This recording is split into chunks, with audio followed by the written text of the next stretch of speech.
Hello mga kainday! Another day, another vlog po tayo. Ayan, magluluto lang ang kainday nyo ng pork adobo for the lunch. Ayan, magigisa lang tayo dyan ng bawang sibuyas at then minarinate muna natin yung ating pork. Kaya ayan, hulog na rin natin yung ating pork at susutay-sutay muna natin yan. At syempre, ang kainday nyo, uminom muna ng Gatorade kasi masama ang kanyan siyan. Charot!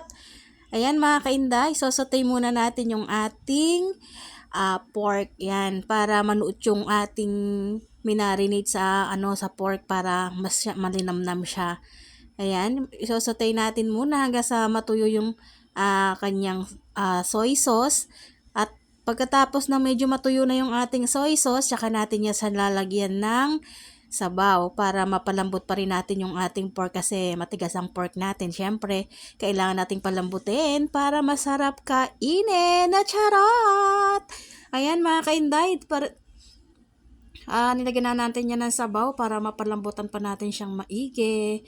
And then, meron na yung mga pampalasa mga kainday. Hintay na lang natin siyang kumulo para mapalambutan nating mabuti siya. Ayan, mekos ang ating pork adobo.